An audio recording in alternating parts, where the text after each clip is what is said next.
Vancouver has proven that a city can grow and prosper and still become a green capital. A global leader in addressing climate change, Vancouver is rising to meet the green transportation challenge by creating compact neighborhoods with high density to provide easy access to work, shopping, and recreation. The city has shifted investment to walking, cycling, and transit infrastructure instead of building new roads.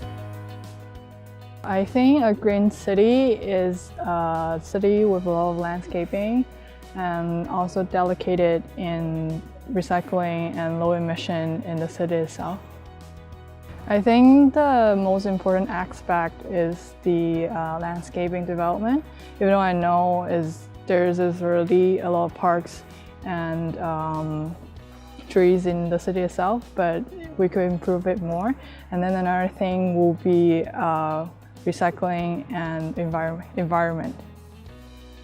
Green city, it's a city full of plants, a lot of plants. Canadians spend close to 90% of our time indoors, which makes the buildings we live in and work in a big part of our lives. Buildings are also a big part of Vancouver's carbon footprint, the amount of carbon we are responsible for releasing into the atmosphere. Fortunately, Vancouver is already leading the way on green building design as the industry continues to grow and innovate. I think working or living in a non-green building will make people more depressed. Obviously, a green building will give people more joy. Yeah. I think majority of the buildings are non-green buildings, so I live in a non-green building, and also I study in a non-green building as well. I've been into the green buildings, and it doesn't make a lot of difference to me because the inside is the same, the function is the same. They have table, chairs, everything that you need in indoor.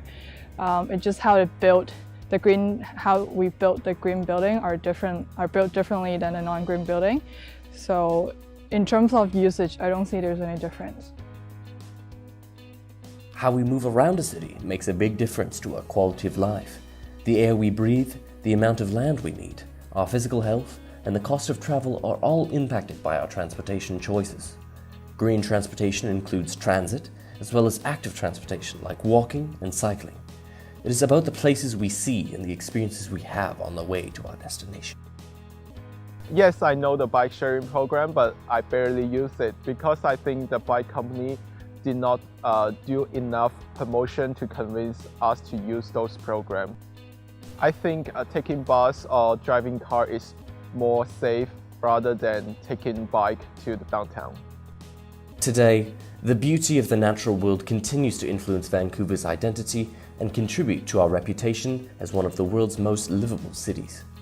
Anyone who has walked through a park on the first sunny day of spring has experienced the importance of green spaces to the health of individuals and communities. Yes, there's one near my house. It takes me 5 minutes to go there, but I barely visit those parks because I have to study. I'm so busy. There's greenway around my building.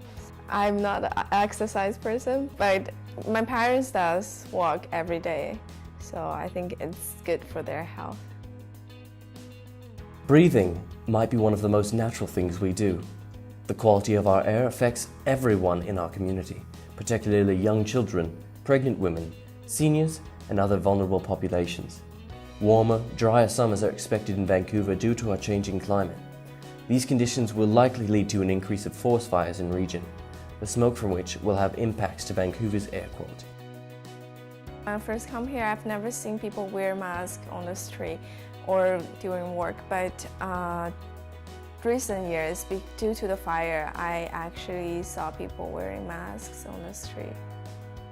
Compared to the air quality in China, I think Vancouver has better air quality than in my own city. In 10 years, I hope our city's air quality will be much better than today's quality. And also, I hope more and more people will choose using public transportation to visit the place instead of driving their own car. I think the city will build a lot of greenway and we'll have more plants.